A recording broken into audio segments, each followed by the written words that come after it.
Marseille le 15 octobre. Quelques banderoles, une poignée de jeunes, immigrés pour la plupart. La longue marche pour l'égalité démarre dans une indifférence quasi générale. Du sud au nord, ils partent pour rencontrer des Français, entamer le dialogue avec eux et leur tendre la main.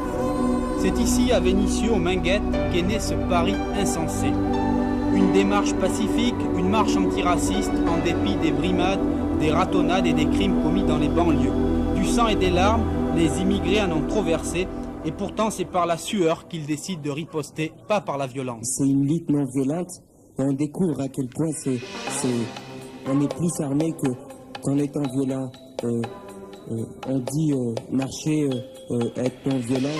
Bon, on l'a trouvé aujourd'hui qu'on arrête de dire à partir de cet instant qu'on indexe avec des violins et des lilas. Kilomètre après kilomètre, le mouvement prend de l'ampleur. Des comités de soutien se créent un peu partout sur leur passage et le message de solidarité passe.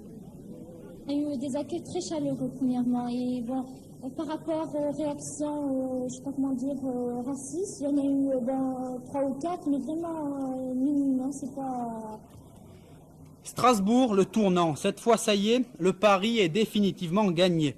Georgina Dufoy, secrétaire d'État, se joint au cortège. C'est la reconnaissance officielle. Reconnaître le mouvement, c'est bien. Reconnaître des droits, c'est mieux. Et des droits, les marcheurs pour l'égalité en revendiquent plusieurs.